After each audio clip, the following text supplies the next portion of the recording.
సర్వశక్తిమంతుడు, ప్రేమగల తండ్రి, జీవం గల తండ్రి, దయగల తండ్రి, కృపగల తండ్రి, నీ ప్రేమను బట్టి, నీ దయని బట్టి ఈ దీనిని నాయన ప్రభా నువ్వు మార్చుకుని ఇదిగో నీ సాక్షిపెట్టుగా అనేక తలాల్లో నీ సాక్ష్యం చెప్పుకున్నాను తండ్రి. ఇక్కడ సాక్ష్యం చెప్పలేదు కాబట్టి ఇదిగో నాయన నీ నామాన్ని బట్టి నీకు వందనాలు స్తోత్రాలు తండ్రి. ఇక్కడ సాక్ష్యం చెప్పనాక నాయన దైవజనుడు ద్వారాగా నాయన ఇక్కడ నిలబెట్టి నీ మాటలనైనా అందించినాక నాయన ప్రభా, నీ వాక్యం వర్ణించినాక నాయన ప్రభా నేను ఎలా మారాను నాయన, ఏ తిథిలో మారాను, నన్ను నిలబెట్టుకుని నాయన ఈ బిడ్డలకి నాయన అనేక తలాల్లో చెప్పిన ఆయన అనేక మంది మార్చిన ఆయన ప్రభా నాయన నా సన్నిధికి వచ్చారు నాయన నా గ్రామంలో. అలాగే నేను ఎక్కడ కూడా మారినాయన ప్రభా నీ సన్నిధిలో సహాయం చేసి నన్ను నిలబెట్టుకుని నాయన ప్రభా ఏ తప్పులు ఒప్పులు లేకుండా నీ నామాన్ని మహిమ తెచ్చుకొని ఇక్కడ నాయన ప్రభా నువ్వే ఉండి నీ పరిశుద్ధాత్మ నా మీద నుంచి నీ ఆత్మ కుమ్మరించి నాతో మాట్లాడమని యేసు పరిశుద్ధ నామమున నడుతున్నాను తండ్రి, ఆమేన్.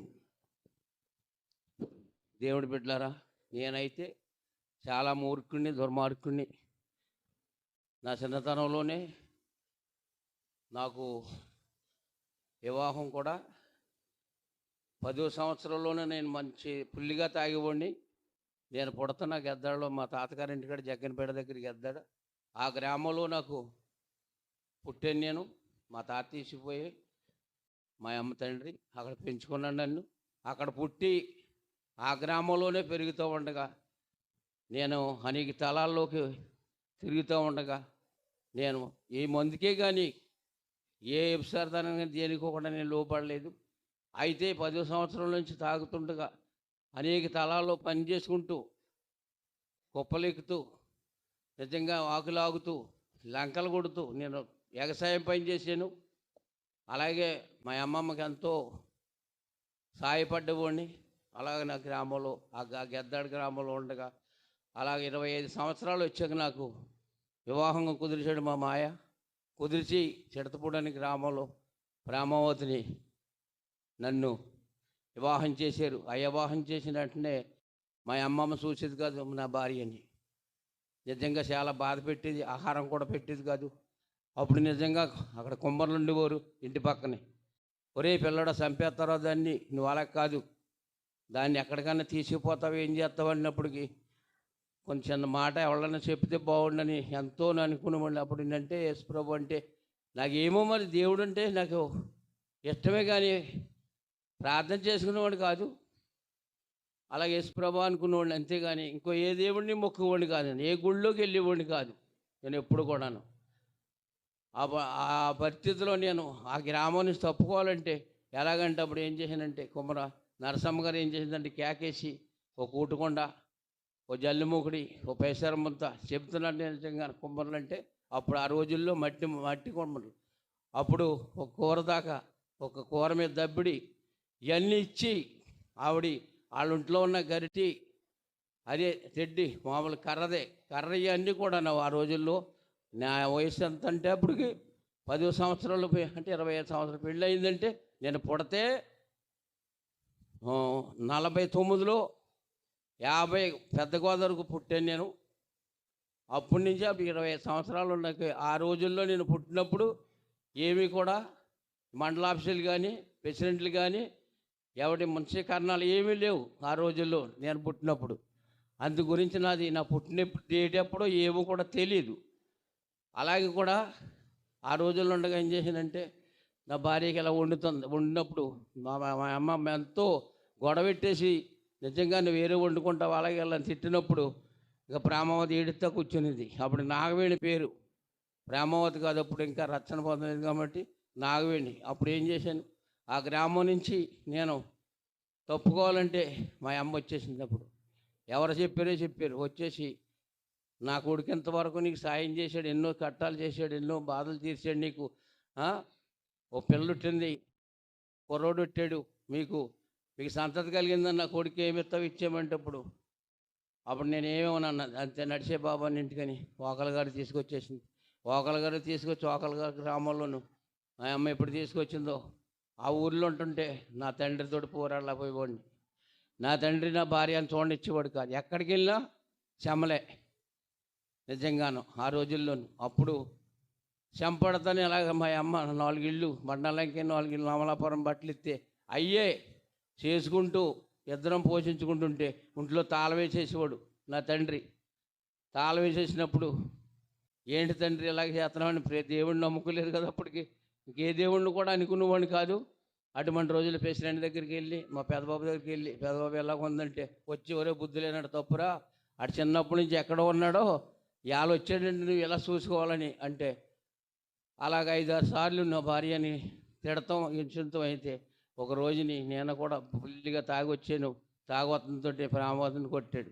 వర్షం వచ్చేస్తుంది, వర్షంలో పెట్టి మా తండ్రిని ఇంకా తుక్క కింద కొట్టేసాను. ఇంకా ఆగలేక నేను నా భార్యని కొట్టాడని కోపం వచ్చి ఎప్పుడైతే కొట్టానో ఆ రోజు నుంచి ఎప్పుడు కూడా నా భార్య మీద ఎప్పుడు చెయ్యి చేసుకోలేదు, ఎప్పుడు కూడా ఇంట్లోంచి పొమ్మలేదు. ఎందుకంటే ఆ దెబ్బ తగిలిందిరా అని ప్రెసిడెంట్ వచ్చి చెప్పి ఏనాడు కూడా భయపడకనివ్వని చెప్పినప్పుడు అలాగే ఉంటుండగా కొన్నాళ్ళకి గుడ్రాలని ఊరు నా ప్రజలందరూ కూడా ఊరంతా కూడా అలాగ నా పెళ్ళి 10 సంవత్సరాలు వచ్చినప్పటికీ పిల్లలు లేరు. పిల్లలు లేకపోతే ఏంటి అనుకునేవాళ్ళని. అంతేగాని చిన్నారాలు చేసే దేవుడి ఎన్నో దేవుళ్ళు మొక్కిది. నేను ఏ దేవుడిని మొక్కుకోండి కాదు, ఆవిడే మొక్కిది. అప్పుడు అలాగే చిన్నారాలు పూజ చేసి అక్కడికి వెళ్ళి ఇక్కడికి వెళ్ళి అన్నీ చేసేది. చేసినప్పుడు ఇంకా ఏంటిదని తండ్రి అనుకున్నాక యేసుబాబుని నమ్ముకోలేదు నేను. అలాగే వేసిన ఆయన అనుకునేవాడిని అంతే. అదే అప్పటికే నా దేవుడు నాలో ఉన్నాడేమో తెలియదు. ఆయాసాలు అంతే. అప్పుడు ప్రేమావతికి మా పెద్దమ్మ ఏం చేసిందంటే మిసమ్మ హాస్పిటల్ బట్టలు ఉతికింది. నా కూడా రావే పిల్ల నాకు వెంటనే తీసుకెళ్తానని తీసుకెళ్ళి హాస్పిటల్కి వెళ్ళి మిసమ్మ ఏం చేసిందంటే పరీక్ష చూచి నీకు పిల్లలు పడతారమ్మా, సంతానం ఉంది, అయితే కొంచెం ఆలస్యమైంది. అప్పుడు 10 సంవత్సరాలైన పెళ్ళయ్యి అప్పుడు మా పాప పుట్టింది. సంవత్సరంలో మా పాప పుట్టింది. అప్పుడు పుట్టినప్పుడు మళ్ళీ 7 సంవత్సరాలకే ఎన్నో నా పిల్ల పెద్ద అయింది. ఆ బిడ్డని కూడా ఈవిడ్ని కూడా హింసించేవాడిని. తాగేసి ఆయన కాడకి బట్టలు కొట్టకపోతే ఆ బట్టలు ఆరేసిన కాడ కూడా కొడితే ఒక రోజు నీ కింద కాలు ఇరిగిపోతే అప్పుడు ఎవరో వచ్చి లెగదీసినట్టు అనిపించిందంట. అప్పుడు అనుకుందంటే ఎవరు వచ్చారంటే యేసుప్రభు అనుకుంటున్నారు కదా అనుకున్నా. అయినా కానీ ఈవిడికి నమ్మకం లేదు. ఆ సినారాలే చేసేది. ఆ రోజుల్లో సినారం చేస్తూ ఉండగాను నేనేం చేసానంటే ఇంకెలాగ ఉన్నది కదా అని ఆ మాట్లాడి కూరుకునేవాడిని. అమలాపురం వెళ్ళి వచ్చేవాడిని. ఈవిడికి నా మీద ఎందుకంటే కోపం. నేను ఎప్పుడు కూడా ఎదరు బిడ్డలను ప్రేమించేవాడిని కానీ ఎదరు బిడ్డలు దూషించేవాడిని కాదు. సాయంత్రం అయినప్పటికీ 8 అయినప్పటికి తాగి వచ్చినప్పటికీ నా గిన్నె చుట్టూ 8 మంది పిల్లలు ఉండేవారు. నా బులిబాబుకి నా పెద్దబాబు పిల్లలు. ఎందుకంటే ఆహారం వాళ్ళకి 10 మంది ఉండేవారు. వాళ్ళ కుటుంబంలోని 10 మందికి చేరి బియ్యం వండితే ఏం సరిపోతాయి. ఆ రోజుల్లో పేదరికం అనమాట, ఏం ఉండేది కాదు. ఏదో ఒక ఇల్లు బట్టలు అట్టుకెళ్తే వస్తే ఆ డబ్బులతో తెచ్చుకునేవారు. ఆ రోజుల్లో అప్పుడు నేనైతే మాత్రం పెద్ద పెద్ద జమీందారులు బట్టలు చేసేవాడిని. తెచ్చేసి పెట్టేస్తే పిల్లలు తినేసేవారు అనమాట. వాళ్ళ బాబులు కూడా వచ్చేసి నాకు కూడా పెట్టమంటే పెట్టేవాడిని. ఎందుకంటే ఏనాడు కూడా ఎవరికి లోటు చేయకుండా బిడ్డలకేంటి పెద్దోళ్ళకండి పెట్టేవాడిని. అలాగే ఉండగా కొన్నాళ్ళకి నా బిడ్డకి నా మరదలు వచ్చేసి 8 సంవత్సరాలు అయింది ఇంట్లో కూర్చొని పెళ్లి చేస్తలేదు, నేను చేసేస్తాను అలాగే ఎలాగంది. ఇదేంట్రా బాబు ఎలాగంటుందని బయలుదేరి మనం పేరుడిపేట నుంచి గుండుపూడి వెళ్ళి అక్కడికి మా పాటర్ గారు ఉప్పుడు పాటర్ గారు అనమాట. ఉప్పుడు పాటర్ గారు అయితే అసలు చెప్పలేదు. ఉప్పుడు పాటర్ గారు మాకు పేదనకు వచ్చేవారైనా ఉప్పుడు వెళ్ళేవాళ్ళు. ఉప్పుడు వెళ్ళినప్పటికీ అలాగే 2 సంవత్సరాలు వెళ్ళాను. 2 సంవత్సరాలు వెళ్ళాను కానీ అలా తాగితే వెళ్ళేవాడిని, ఏదో తెలుసుకుంటూ ఉండేవాడు, అలాగ ఉండేవాడిని. కొన్నాళ్ళకే ఇలా తాగుతుండగానే మా బామ్మరిది వచ్చి కందాలపాలెం పెద్దయ్య గారు వస్తున్నారంటయ్యా, నా పిల్లకి చేయి దగ్గట్టుకుంది అని చెప్పినప్పుడు సర్లే వెళ్దాం, వెళ్ళి చూద్దాం అని చెప్పినప్పుడు కందాలపాలెం వెళ్ళాను. కందాలపాలెం మా బామ్మరిది నేను అక్కడ మాదిగోళ్ళ కుర్రోడు సుబ్బారావు అని ఆ పిల్లకి ఒంట్లో బాబు తీసుకొచ్చారు. వెళ్ళాను. అప్పుడు పెద్దయ్య గారు సాక్ష్యం విన్నాను నేను. ఎలాగంటే నేను బట్టలు అమ్ముకునేవాడిని. నేను బట్టలు అమ్ముకుని తాగేసి నా భార్య హింసించేవాడిని. ఆవిడ కూడా కలుపు తీసి చేను 10 మంది కూడా వెళ్ళి వెనకాల ఉండి అలాగే ఏదో కట్టలేసినట్టు వేసినట్టు తింటే ఆ కూలి ఇస్తే ఆ కూలి అట్టుకొచ్చినాడు జేబులోంచి ఆ చేతిలోంచి లాగేసిన పెద్దయ్య గారు పట్టుకుపోయేవాడంట మా అట్టేటి పెద్దయ్య గారు. ఇంకా అలాగ ఉండగానే వాడు పాపం అలాగే బరాయించి అక్కడక్కడ పక్కన ఇంటి పక్క వెళ్ళి పెద్దపేట అందరూ పంచులే అక్కడికి వెళ్ళి అందుకని తెచ్చి ముగ్గురు పిల్లలకి పెట్టిందండి పెద్దమ్మ గారు. ఆ సాక్షి వినినప్పటికి నాకు అయాల శుక్రవారం తెల్లరగట్ల లేచాను. లేచి అసలు చెప్పలేదు మీకు, తెల్లగట్ల లేచి పొగాకు అగ్గిపెట్టి సిగరెట్ పెట్టి తలంపాలుగా పెట్టుకుని పడుకున్నాను. తెల్లన్నప్పటికి లేదు. తెల్లన్నప్పటికి లేకపోతే పండుగ ఓహో ఏంటి వీళ్ళు ఏవేంటి నేను అనుకున్నాను. మా బామ్మర్ది అన్నాడు ఇలాగా అసలు గంధాలపల్లి వెళ్దామని. ఓహో దేవుడిని అర్చించాడేమో నాకని. అప్పుడు యేసుప్రభా నీ చిత్తమై తీసుకెళ్ళమన్నాడు. తలక నీళ్ళు వేసుకుంటానని గుడికి వెళ్తానని మా ఆవిడకి ఎంతో సంతోషం వచ్చేసి ఈ దెబ్బలైన తప్పుతాయి నాకు అని ఆ పండుగ పరిగెత్తికి వెళ్ళి గబగబా నీళ్ళు ఎట్టుకొచ్చేసి తలక నీళ్ళు వేసేసి బట్టలు దొడుకుని నిక్కర చొక్కా దొడుకుని వేసుకుని సైకిల్ మీద వెళ్ళిపోయాం. ఆ అంబోజిపేట వెళ్ళినప్పుడు మా అమ్మడితే ఆ పిల్లలు వచ్చారు, ఏడు కుర్రోడని నేను వెళ్ళి ఆ సాక్షి విని వచ్చేసాను. అప్పుడు కల్లోళ్ళు సుబ్బారావు అని ఈ కుర్రోడు ఇంకో అక్కడ కాండీలు రాంబాబు అని పంది వేసుకున్నాను నా గురించి. ఇటు సారా కొట్టుకి ఇంక రాడో అన్నారు. వీడు ఇంక సారా కొట్టి ఇంక రాడో ఈ దరికే రాడు చూస్తూ ఉండండి అన్నాడు. అంటే అప్పుడు కల్లోళ్ళు సుబ్బారావు అన్నాడు కాదు వస్తాడు చిన్నతనం నుంచి కూడా బట్టలు అమ్ముకుని మూటల్లో బట్టలు అమ్ముకుని వెళ్ళేవాడు. ఎందుకంటే బట్టలు ఎలాగంటే అమలాపాలెం బట్టలు జమీందారు బట్టలేమో సాయంత్రం అయినప్పటికీ 5 అయినప్పటికీ డబ్బులు ఉండేవి కాదు. మంగళవారం తెల్లారితే బుధవారం సంతకి వెళ్ళేవాడిని. ఆ మూటల్లో ఏదో చీరెట్టుకుని సంకనెట్టుకుని వెళ్ళిపోయేవాడిని. పండుగ వెళ్ళిపోతున్నాడు రా అనేవారు, ఆక్షేపించేవారు నన్ను. పండుగ వెళ్ళిపోతున్నారు రా, పండుగ అమ్మేసుకుని తాగి వచ్చేస్తారు అనేవారు. అది 500 రూపాయలు చీరైనా 200 రూపాయలు చీరైనా 100కు 150కి ఇచ్చేసి తాగి వచ్చేసేవాడిని. దేవుడి బిడ్డలారా అలా రోజు కూడా ఆదివారం అంటే శనివారం, ఆదివారం అమలాపురం సంత. అమలాపురం వెళ్ళినప్పటికీ శనివారం సంతాల దుప్పడో ఏదో పట్టుకుని వెళ్ళిపోయేవాడిని. అలాగ పెద్దయ్య గారు ఎలాగైతే ఆ సాక్ష్యం అక్కడ చెప్పాడు, నేను ఎలా చేసేవాడిని ఆ సాక్ష్యం నేను విన్నాను. ఓహో నేను ఇలా బట్టలు అమ్ముకుని తాగాను కదా, పెద్దయ్య గారు వాళ్ళు ఆ తాగి ఇలాగ దేవుడిని నడుచుకుంటే ఆయనకైతే పరమిటేషన్ చేశారు కాబట్టి గొప్ప దైవజనుడు అయ్యాడైనా ఈ రోజునాడు. మరి ఆయన మహానుభావుడు రక్షించి నా బిడ్డకి సేవ ఇవ్వాలని అనుకున్నప్పుడు ఎంతో ప్రయాసపడి ప్రార్థన చేసామేమో. అలాగే ఉప్పుడు పాటర్ గారు ఏం చేశాడంటే అసలు చెప్పలేదు నేను. ఉప్పుడు పాటర్ గారు వస్తా మా ఇంటికి ప్రార్థన చేస్తుంటే ప్రేమావతికి ఏం చేసిందంటే ఓ రోజుని నేను అప్పుడు బాబు పాటర్ గారు 7 సంవత్సరాలు గడిపినప్పుడు 3 నెలలు వచ్చినప్పటికీ 3వ నెల తాగేసి వెనకనే తన్నేను. తన్నుతోటి కింద పడిపోతుంటే పళ్ళెల్లా పెట్టేసి కళ్ళు ఇలా పైకి వెళ్ళిపోయి మా అమ్మ అంటుంది అయ్యి బాబు చంపేశారా, చచ్చిపోయిందిరా బాబు, పోలీసులు తీసుకుపోతాను నిన్ను అంటంతోటే. అప్పుడు ఇంకా పిల్లోడినేమో ఎత్తుకుంది మా అమ్మ. అప్పుడు రచ్చింపడ్డది మా వదిని. మా వదిని రచ్చింపడి ఆ గుడికి వెళ్ళాలి పిల్లడు తీసుకెళ్ళాలి నాగవేణి పంపుతావంటే అబ్బే ఎక్కడ గుడికి అన్నాను. అప్పటికి అలాగైతే నేను ప్రార్థన చేయను అంది. అలాగ చెయ్యి పంపుతాను అన్నాను. అప్పుడు ప్రార్థన చేసింది. అప్పుడు మా అమ్మ నీళ్ళు కొట్టేసి అప్పుడు ఈ ఒరే ఇక్కడి నుంచి ఈ పిల్లల్ని ఏం చేయకరా అన్నప్పుడు తెల్లారితే ఆదివారం అనమాట. ఆదివారం పొద్దు గుడికి తీసుకెళ్తానంటే ఇప్పుడు తీసుకెళ్ళింది. ఇప్పుడు సంఘంలో నా పిల్ల ఎంత ఉండేది, మా అబ్బాయి ఏమో చిన్నోడు.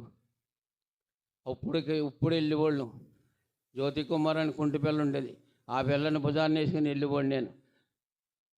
ఆ ఇప్పుడు వెళ్ళి అలాగే దాంట్లో నడుపుతూ ఉండగా 2 సంవత్సరాలకే రచ్చన ఇచ్చుకోండి రచన పండుగ గారు అంటే ఆ పండుగను అబ్బే నేను పొందనండి ఇంకా క్రమంగా నడాలి అన్నాడు. పెద్దయ్య గారి దగ్గర ఎప్పుడు సాక్షి విన్నాను. ఆ పండుగ నువ్వు మారేవే బాగలేదంటే అప్పుడు ఆ పెద్దయ్య గారు సాక్షి విన్నావు కాబట్టి దాన్ని మారు, నువ్వు రచన పొందేమంది ప్రేమావతి. ఇప్పుడు కాలంలో రచన ఇచ్చేది నాకు. ఆ రచన ఇచ్చేకే ఉపాస పెద్దలు అయ్యి ఉపాస పెద్దలకి చెంటి పిల్లోడిని తీసుకుని ఇంత ఉండేవాడు నడిచేవాడు. పిల్ల నేను నలుగురు, మా పెద్దమ్మ గారు అబ్బాయిలు 2, మా అన్నయ్య వెళ్ళేవాళ్ళు. అలా అమలాపురం వెళ్ళి బస్సు ఎక్కి ఉప్పుడులో దిగి ఉప్పుడు నుంచి అక్కడికి వెళ్తే 3 రోజులు ఉపాసాలు. నేను తాగి ఉండేవాడినేమో 3 రోజులు ఉపాసాలు ఎలా ఉండనుకునేవాడిని. ఏం చేయను తండ్రి అనుకుని ప్రార్థన చేసుకునేవాడిని. మందు మానేశాను కదా, ఇంకా ప్రార్థన చేసుకునేవాడిని. ఆ ప్రార్థన చేసుకున్నప్పుడు మా 12 గంటలకు అయినప్పటికీ ఒక గ్లాసు నీళ్ళు పందరు నీళ్ళు ఇచ్చింది మా పాటరామ్మ గారు, ఇప్పుడు పాటరామ్మ గారు. గ్లాసు నీళ్ళు ప్రేమవతి నాకు ఇచ్చేసింది. ఆ గ్లాసు మా అబ్బాయికి ఇస్తే మా అబ్బాయి తాగేవాడు, ఆ గ్లాసు నాకు ఇచ్చేసేవారు. మా అమ్మాయికి ఇస్తే మా అమ్మాయికి నాకు 3 గ్లాసులు తాగేసుకోండి. ఎందుకంటే తాగి గటారిపోయి కదా నాకు ఆ రోజుల్లోనూ. అప్పుడు అనమాట 3 రోజులు ఉపాసాలు నా బిడ్డలో నేను ఉండేవాళ్ళు. అలా ప్రార్థన చేసినప్పుడు దర్శించి కొన్నాళ్ళు జరిగినప్పటికి బిడ్డ పెళ్లి చేయలేదు అన్నప్పుడు మా మరదలు గొడవ పెట్టేసింది. గొడవ పెడితే ఏంటి నాయనని ఆ పండుగ ఒక రేత్రి 12 గంటల సమయంలో ప్రామవతి నేను బిడ్డ పడుకున్నప్పుడు మాట్లాడాడు. నా కుమారుడా సేవకిమ్మన్నాను కదా నీ కుమారుడు అన్నాడు. నెలలో మాట్లాడారు. మళ్ళీ 3వ నెల వచ్చినప్పటికీ నా కుమారుడు అన్నప్పటికీ తండ్రి నేను తప్పదు ఇచ్చేస్తానని అనుకున్నాను. అప్పుడు మళ్ళీ 10వ సంవత్సరం వచ్చినప్పటికి మాట్లాడారు దేవుడు. 10వ సంవత్సరం వచ్చినప్పటికి మాట్లాడితే ఆ పండుగని బాబు వెళ్ళిపోతామన్నప్పుడు నేను పేరుడిపేట వస్తానన్నప్పుడు తీసుకెళ్ళాను. అక్కడికి వెళ్ళాక పండుగ అబ్బాయి ఇప్పుడు వెళ్ళను, గంధాలపాలెం వెళ్తానన్నాడు. సర్లే తండ్రి అనుకుని వచ్చేసాం. అప్పుడు చేవకమ్మన్నాడు కదండి. అప్పుడప్పుడే మా ఇంటికాడ మా గ్రామస్తులందరూ కూడాను గొడవ పెట్టేసుకుంటున్నారు. ఒరే పేరుడిపేట తీసుకుపోయాడు, అమ్మేస్తాడరా ఆ పిల్లోడిని, అమ్మేస్తాడరా అనుకుంటున్నాను. మా అన్నయ్యలు మా బులిబాబులు పెద్దబాబులు అమ్మేస్తారా అన్నాడు. సేవకని మాట్లాడే దేవుని మా ఇంటి పక్క వాళ్ళు అందరూ కూడా అనుకుంటున్నారు. అయితే ఒకటే మా కొండయ్య నాన్నగారి పిన్ ఉంది, ఆవిడ మన చచ్చిపోయిన జ్యోతి కుమార్ తల్లి ఆవిడే ఉంది. అలా అమ్ముకోరు, దేవుడు మాట్లాడతారా అమ్మాయితోటి అన్నారు. దేవుడు మాట్లాడతారన్నప్పుడు మాట్లాడితేనే సేవకి ఇమ్మన్నారో నేను విన్నాను ఆ పిల్లతోటి అంటే. అప్పుడు ప్రేమావతి అప్పుడే పేరెట్టారు. ప్రేమావతికి అప్పుడు ఆ పేరు వల్ల కొన్నాళ్ళకి తిరిగినప్పటికీ పేరుడిపేట తిరిగినప్పటికీ అలాగలగలగా నా కందాలపాలెం వెళ్ళాక అప్పుడు వెళ్ళిపోతాను అని అన్నాడు. అప్పుడు కందాలపాలెం బస్సు ఎక్కేసాడు, పెద్దయ్య గారి దగ్గరికి వెళ్ళిపోయాడు. అప్పుడు ఏమో ఈవిడికి మమ్మల్ని నిలబడినెత్తలేదు. పేరుడిపేట గుడికి వెళ్ళిపోయాం. ఏమయ్యా నేను సంబంధానికి వెళ్ళి వస్తాను అని సంబంధానికి వెళ్ళి చూసి వస్తాను అబ్బాయినని. ఉప్పుళ్ళో కలుసుకునే వాళ్ళు మా అల్లుడు నేను వాళ్ళ నాన్నయ్య బుల్లిబాబులు వాళ్ళ నాన్నమ్మ వీళ్ళందరూ. అప్పుడు చూసింది మా పిల్ల, నేను చూశాను. ఆ పణింగను ఎర్రగా నల్లగా ఉంటావు, నువ్వు ఎర్రగా ఉంటావు అంటే ఆ పణింగను బాధలేదు నాన్న అనేది. సర్లే అనుకుని వెళ్ళి కూర్చున్నాం, ప్రార్థన చేసుకున్నాం. ప్రార్థన చేసుకుందాం 3 అయిపోయింది. నేను వెళ్ళొస్తాను నేను అని వెళ్ళిపోయినప్పటికీ ఇప్పుడు పాటగారు పెళ్ళం వస్తున్నారంట. వచ్చినప్పటికి మధ్యాహ్నం లేక ఎక్కడికి వెళ్ళావు ప్రేమావతి అన్నారంట. అదేనండి పిల్లలకి సంబంధం ఉందని. ఆవిడ ఏం చేసిందంటే మన అల్లుడి గారు నానమ్మ చుట్టకాల్చిందంట. పాటగారు చూశారంట. అమ్మ ఆయాల ప్రార్థన ఇట్టేస్తూ ఆదివారం ప్రార్థన ఇట్టి వచ్చేసినప్పటికి కానుకను బియ్యం అట్టుకెళ్తే ఆ పనికి ఇచ్చుకోలేదంట. ఆయాల నుంచి మానేసాడు ఆయన. ఆ కొంపకాడికి నువ్వు వెళ్తావు, ఆ సంబంధం అక్కర్లేదు మేము చేస్తాం అన్నాడు. సోమవారం కదా, సర్లే తండ్రి ఇలాగ అయిపోయింది ఏం చేయను అనుకుని వచ్చి అలాగే నడిస్తే వచ్చేసినప్పటికి 8 అయిపోయింది. ఏంటి ఏమైపోయిందని పిల్ల నేను గొళ్ళు మన గొడవ పెట్టేస్తున్నాం. అప్పుడు మాది పాలి వెళితే అప్పుడు ఏదో వస్తుంది. ఏమేంటి ఏం జరిగిందంటే ఇప్పుడు మన పాటరామ్మ గారు ఎలాగన్నారో వచ్చేస్తున్నాను ఏడుస్తానన్నది. సరే నడి అన్నాను. అప్పుడు మళ్ళీ ముగ్గురు అలాగే భోజనం చేసి పడుకున్నాం. 1 గంట రేత్రి గంట దేవుడు మాట్లాడాడు. నా కుమారుడా ఎవడి మాట లెక్క చేయకు, దైవజనుడి మాట కాదు నా మాట నీకు నమ్మేవలేదు అన్నాడు దేవుడు. దేవునికి స్తోత్రం. నా బిడ్డలారా దేవుడి మాట నమ్మాను.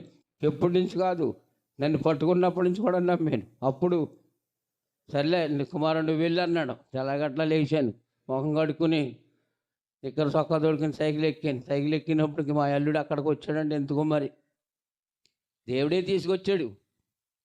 తీసుకొచ్చి అక్కడికి వేసినప్పటికి ఆమె కాలవాతలో నేనున్నాను. ఏంటి రచనారాయణ గారు మీ పాట గారు వెళ్ళొద్దంటారు కదా, ఎందుకు వచ్చావంటే అబ్బాయి ఇలాగ మాట్లాడాడు దేవుడు అంటే సర్లే రమ్మన్నప్పుడు ఆ కాలువ వంతెన తిరిగి వెళ్ళాను. ఇంట్లోకి వెళ్తే అదేనండి మీ అబ్బాయిని వాళ్ళ తండ్రి, మా అల్లుడి గారికి తండ్రి లేడు, తల్లి ఉంది. ఆ పణంగాను మా ఈయన ముందే అనేసాడు. ఆ పణంగా నిన్న వచ్చానండి మావయ్య గారు అన్నాడు. ఇదేంటి అప్పుడే ఒరిదేంటిరా బాబు, అప్పుడే మామయ్య గారు అంటావేంటి అన్నాడు. కంగారు ఎక్కువకి, ఇది ఇప్పుడే మామగారు అంటావేంటి బాబు అంటే, ఇంకెందుకంటే వాళ్ళ అమ్మాయిని చూశాను నేను చేసుకుంటాను అన్నాడు. అయితే ఏమయ్యా పలానా రోజున వస్తాం అని సంబంధానికని అప్పుడు చెప్పారు. మళ్ళీ నేను చూసుకుని వచ్చేసాను. సాయంత్రానికి ఇంటికి వచ్చేసినప్పటికీ భోజనం చేసి సాయంత్రానికి ఇంటికి వచ్చేసి ఇప్పుడు తోడు చెప్పాను, ఫోన్లే చేసుకుంటానరా, ఫోన్లే అనుకున్నాం. ఇప్పుడు పాటర్ గారికి ఎలా తెలిసిపోయింది. తెలిసిపోయి ఇంకా మాకు గుడికి రావటం మానేశారు. మా ఇంటికే రావటం మానేశారు. ఇంకా రావటం మానేసి ఊళ్ళోకి వెళ్ళారు, కోబులింటికి. పండుగని చూసి రావయ్యానంటే వెళ్ళి నువ్వు నా వద్దన్న సంబంధం చేసుకున్నావు కదా అంటే, నా దేవుడు మాటలు ఎక్కేస్తాను కానీ మీ మాటలు ఎక్కదని వచ్చేసి, అప్పుడు నేనేం చేశానంటే చిన్న పాకేసి రామవతి నేను సువార్త చేస్తున్నాను కదా, మరి సువార్తకి వెళ్ళేవాళ్ళు సైకిల్ మీద ఎక్కడ పడితే అక్కడికి ప్రేమవతిని ఎక్కించుకొని సువార్త తిప్పేవాడిని. నేను 40 మైళ్ళు తిరిగివ్వండి, పేరుడిపేట వెళ్ళిపోయి అలాగ పేరుడిపేట నుంచి వెళ్ళేవాడిని 40 మైళ్ళు. ఎక్కడ పడితే అక్కడికి ఓకల గారు, తొండబోరం, గున్నెపల్లి అలాగే వెళ్తుండా ప్రేమావతి. నేనేమో ఇత్తిరి బండి వేసేవాడిని, ఇత్తిరి బండి దొల్లించుకుంటా. ప్రేమావతి ఏమో వెళ్ళిపోయి ఒక ఇంట్లో పాటలాడేది. అప్పుడు వెళ్ళి ఇత్తిరి బండి అక్కడ ఎట్టి కాళ్ళు చేతులు కడుక్కుని వాక్యం చెప్పేవాడిని. దేవుడి బిడ్డలు ఇవ్వాలంటే వాక్యం చెప్పడానికి ఇంక నేను చెప్పలేకపోతున్నాను. కానీ ఆ రోజుల్లో వాక్యం చెప్పి బలపరిచిన గున్నెపల్లి సంఘాన్ని అక్కడ కట్టాను. 25 మంది వచ్చేవారు. అప్పుడు ఆయన అమెరికా నుంచి వచ్చేసాడు అనమాట, రత్న గారని. ఆయన యాక్సిడెంట్లో కాలు పోయింది. ఆయన వచ్చేసి ఆ పండుగ ఓ రోజుని ఇలాగే వెళ్తున్నాం, ప్రతి మంగళవారం పెట్టేవాళ్ళు. అక్కడ ఆయన వచ్చి ఏం చేశాడంటే, ఆ పండుగ ఎవడ బాబు అయ్యగారు, నేను అయ్యగారు తింటాను బాబు, ఇస్త్రీ చేసుకున్నాడు అంటే, కాదండి బాబు మీ సంఘం కట్టారంట కదా, ఆ సంఘం నాకు ఇచ్చేయాలన్నాడు. దేవుడి బిడ్డలారా, ఆ సంఘం ఆ పండుగని ఇద్దరం ఆలోచించుకుని ఏంటంటే ఆ పండుగను పోలేవయ్యా ఇచ్చేద్దాం, కాల్ లేదు కదా అయినప్పుడు రత్నం గారికి అమలాపురం అయింది. ఆ పండుగ సంఘం ఇచ్చేసాను. అప్పుడు తొండవరం ఓ సంఘం కట్టాం. బ్రహ్మవతి నేను కలిసి ప్రార్థన చేసి ఆ సంఘం మా అయ్యంకుడి గారు అక్కడి నుంచి పాసిలిపళ్ళ నుంచి వచ్చేవాడు తొండారం, ఆయనకి ఆ సంఘం అడిగి తెచ్చేసాం. ఓకల గారు చేటుగొట్టు మీద ఉండేది ఆ సంఘం. ఆయన కూడా మా అయ్యంకుడి గారు సంఘంలో అతనే. ఆయన అక్కడికి వెళ్ళేవాడు, ప్రతి పండక్కి కనిపించేవాడు. ఆయన ఆ సంఘం ఆయనకి ఇచ్చేసాం. ఓకల గారు సంఘం మాత్రం మేము చిన్న పాకేసుకుని నేనే చెప్తుంటే మా ఇంటికాడ ఈ జ్యోతి కుమార్ నన్ను విమర్శించేది, నన్ను ఎన్నో పాటలు పెట్టింది, మా ప్రేమావతిని ఎన్నో పాటలు పెట్టింది. ఆ బిడ్డని ఎంతో దేవుళ్ళు నడిపించాం. ప్రేమావతి నేను కుంటిపిల్ల అసలు దేకేది కాదు, అలా కాలు నడిచేది కాదు, నడిపించాం. ఆ రోజుల్లో ప్రేమావతి నేను ప్రార్థన చేసి అది అలాగ నడుస్తుండగా కొన్నాళ్ళకే ఇంకా వాళ్ళ అక్క మైక్ ఇచ్చింది, మాకు కోయిట వెళ్ళింది. ఆ మైక్ కూడా లాగేసుకుంది. లాగేసుకున్నాక ఆ బిడ్డ ఏం చేసింది, ఇప్పుడు సంఘం కట్టింది ఆ బిడ్డ. నేనేం చేశానంటే సర్లే ఇంక బిడ్డ అబ్బాయి వెళ్ళిపోడు కదా, అప్పుడు ఏం చేశానంటే మళ్ళీ తప్పు చెప్పాను. అక్కడి నుంచి నేను మళ్ళీ అన్న నడిపించుకుంటానున్నాను సంఘాన్ని నడిపించుకున్నప్పుడు ఒక రోజుని దేవుడు మాట్లాడాడు, నా కుమారుడా ఈ కుమారుని సేవకి ఇచ్చావు కదా, మరి నువ్వు సేవ ఎక్కడైతే నిర్మించారో దైవజనులు ప్రార్థన చేసుకున్నప్పుడు ప్రేమావతి నేను బలంగా ప్రార్థన చేసినప్పుడు ప్రేమావతి నేను అలాగా మాటేరు, అలాగా ఇరిసిమండ, అలాగ నాగుల్లంకలో మార్చారు. కందాలపాలెం నుంచి అనేక ప్రాంతాలకు ఇద్దరు తిరిగిపోళ్ళు సువార్త మీద. దైవజనుడేమో ఉండేవాడు పేరుడిపేట, వారం వెళ్ళి చూసేవాళ్ళు. నాగుల్లంక కూడా వెళ్ళేవాడు సువార్త. మా సువార్త చేయండి అన్నాడు పెద్దయ్య గారు సంఘంలో సువార్త చేసేవాడిని. పెద్దయ్య గారు సువార్త చేస్తుండే అలాగే నడుచుకుని ఉంటూ ఇద్దరు నడుచుకున్నప్పుడు ఆ పండుగ ఇలా ప్రార్థన చేసినప్పుడు ఒక రోజుని మీరు ఇంకా ఇలా కాదు, మీ అబ్బాయిని తీసుకుని, అప్పటికి 19 సంవత్సరాలు వచ్చినాయి, మీ అబ్బాయిని తీసుకుని కరప వెళ్ళిపోండి అన్నారు. ఇదేంటి నాయన కరపల్లి పొమ్మంటున్నారు. నేనేంటనుకుంటే ఇంకో సంఘం ఏదైనా ఇక్కడ చుట్టుపక్కల ఎత్తారనుకున్నాను. కరపల్లిమంటే సర్లే పలానా ఒక్కడికి వెళ్ళిపోదామని కరప వెళ్ళిపోయాం. కరపలు ఉండగా ఆ పండుగను ఒక ఇల్లు మా మణిగారితో చుట్టాలు అనమాట. అక్కడ ఆయన చూపించాడు ఆ ఈదులోనే ఆ కరపలోను చిట్టబ్బన్నని వాళ్ళ ఇంట్లోనూ అవి ఉన్నాం మేము. ఆ ఇంట్లో ఉండగా చిన్నారం ఎటువంటి ప్రార్థన ఎక్కడ పరలోను. ఒక రోజునేమో దాచారం పాటర్ గారు వచ్చేవాడు, ఒక రోజునేమో దానియేలు గారని కేతల ఆయన వచ్చేవాడు. ఇలాగే వారం అంతా పెద్దయ్య గారు ఒక వారం, పెద్దమ్మ గారు ఒక వారం వచ్చేవారు. అలాగే 8 గుంసాలు బియ్యం ఇచ్చేవారు, 600 రూపాయలు ఇచ్చేవారు ఆయన. మేము కరపలో ఉండగా సువార్త ఎక్కడికి అలా గొడ్లపాలు, అట్టగట్ల, కొరిపెల్ల, బావారం, సావరం, కాండ్రేకులు ఇవన్నీ తిరిగేవాళ్ళం. ఎక్కడికి వెళ్ళినా సువార్తకి వెళ్ళి అనేక మందిని నడిపించాం. పోలీసు ఉద్యోగం వస్తుంది అన్నాడు. అదే బావారం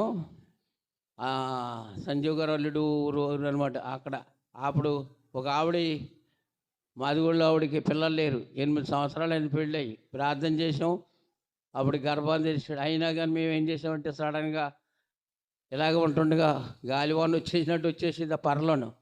పందిరి ఊడిపోయి పందిరికి వెళ్ళిపోతే ఆ పండుగ ఇంక పెద్దయ్య గారు వచ్చాడు. ఒరే తీసేద్దాం, వద్దండి అయ్య గారు ఇక్కడ ఉంటామండి బాబు, బాగుందండి. సువార్త చాలా బాగుండేది. అనేక మంది ప్రేమించేవారు, అనేక మంది చూసేవారు ఆ రోజుల్లోనూ. నిజంగానే ప్రేమావతి నేను ఒక రోజుని, పాటర్ గారు ప్రేమావతి ఒక రోజుని ఇలాగ వెళ్ళేవాళ్ళు. సైకిల్ కూడా లేదు.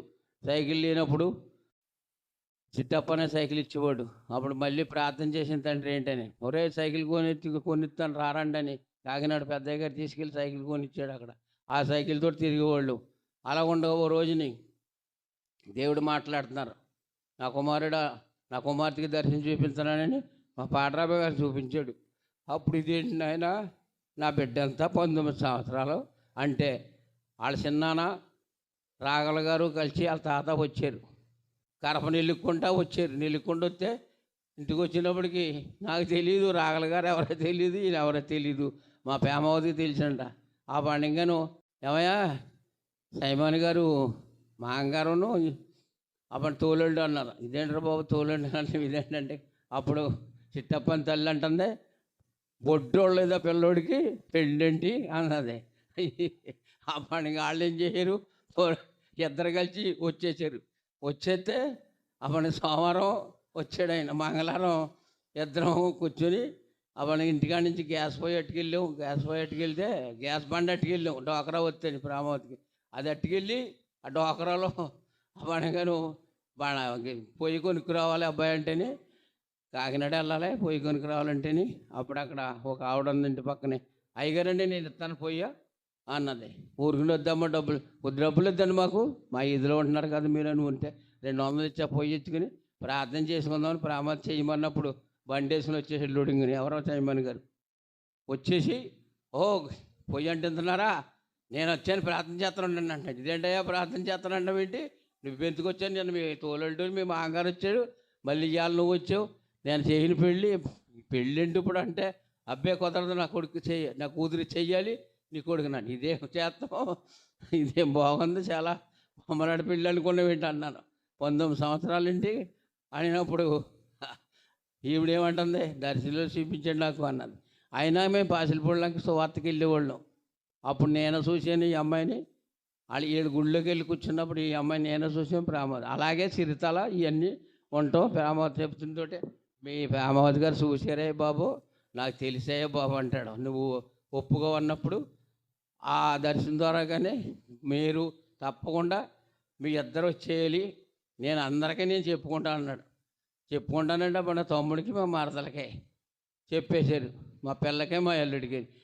ఆ బాయ్స్ కూడా రేవు కాడికి వచ్చేసి బండ్లేసి కూర్చున్నారు. ఇదేంటారా బాబు బండ్లేసి కూర్చున్నారంటే, రేవు దాటేసాక మమ్మల్ని తీసిపోయి ఇంకా అప్పటికప్పుడు ఇంకా మేమేమీ డబ్బులు మాత్రం పట్టుకెళ్ళాను నేను.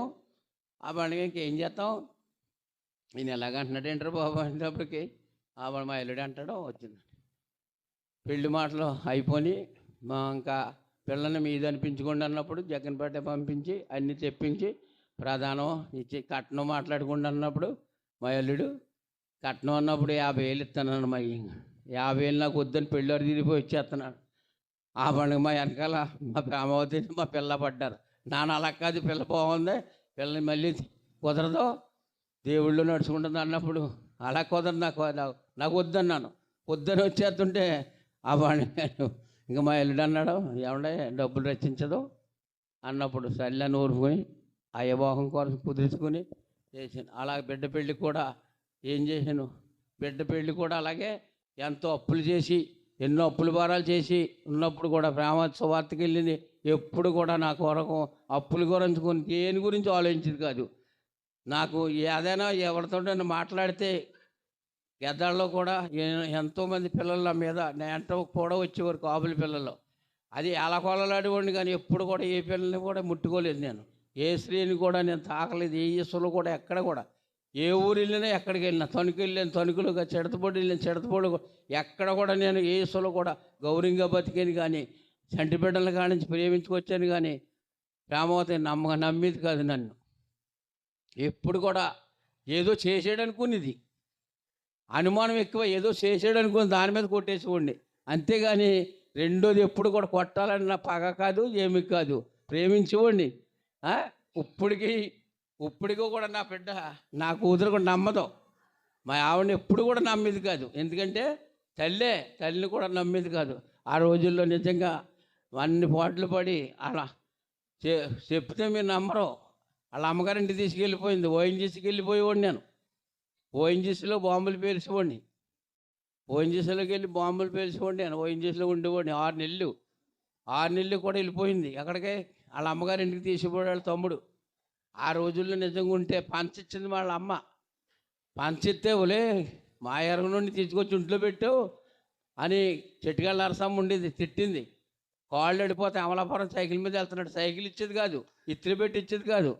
నిజంగా దేవుడి ప్రేమవతి ఎన్ని పోటలు పెట్టిందో ఈ రోజునాడు మీకు సాక్ష్యం చెప్తున్నాడు. కానీ ప్రేమవతి పోటలు పెట్టిన పోటలు నాకు నిజంగా మీకు నవ్వుకింద ఉంది, నవ్వకండి. ఎందుకంటే అన్ని కష్టాలు పడ్డాను నేను, అన్ని బాధలు పడ్డాను. ఈ దూరపూడి గ్రామం మళ్ళీ దేవుడు మాట్లాడారు కరపలోను. దేవుడు మాట్లాడి నా కుమారుడు ఇక్కడ ఉండమన్నాడు. సర్లే తండ్రి, ఎవడు బయలుపరుస్తున్నాడు. పెద్దయ్య గారు వచ్చేసేవరే తెల్లన్నాడు, పీకేస్తాను పాక అన్నాడు. అంతే పీకేసాడు అక్కడ కరపలోను. దూరపూడి వెళ్ళిపోండి అన్నాడు. ఇద్దరికే సజీవరావు అని మా పాటగారితో తిరిగిన కుర్రోడు అక్కడికి. ఆ ఇద్దరు ఎవరికి వెళ్తే అక్కడికి వెళ్తానన్నారు. నిజంగా పాటర్ గారు నేను పాటరమ్మ గారు కలిసి వెళ్ళిపోయి అక్కడికే బంగారమ్మ కోళ్ళ తీసిపోరు 8 గంటల రేత్రి కాడ వెళ్ళిపోతే ఇల్లు లేదు, ఏమి లేదు. ఎవరో పొట్టావిడ ఉండేది ఇక్కడ, సువార్త చేసేది, కృపావతి. ఆ మహాతల్లి మా పాటర్ గారు నిన్ననిదో కొంత కుర్రోడు బుడంకాయలో ఉన్నాడు, అలాగే పేర్లు పెట్టింది. నిజంగా ఆ బుడంకాయ ఈరాడు గొప్ప దైవజనం చేశాడు దేవుడు స్తోత్రం, హల్లెలూయా. ఆ రోజుల్లో అలా బతికని కష్టాలు పడ్డాం. కానీ ప్రేమోదయస్సులో కూడా భర్తకి ఎప్పుడు సహాయపడాలని వాక్యంలో ఉంది. లేదు, నేను చెబుతున్నాను అలా. ఎందుకంటే ఆ సాయం లేకే నేను కొట్టేవాడిని కాదు, తిట్టేవాడిని. ఎన్నో కష్టాలు పడ్డాను, ఎన్నో బాధలు పడ్డాను. ఈ దూరపూడి గ్రామం కూడా వెళ్ళిపోమన్నాడు. అక్కడికే టాగూరు కాన్వెంట్ కాడికి వచ్చి ఆ టాగూరు కాన్వెంట్లో మేము ఉన్నప్పుడు ఆ కుర్రోడు రాలేదు, ఎవరు రాలేదు. వచ్చాడు పెద్దయ్య గారు, ఓయ్ నీదే సంఘం అన్నాడు.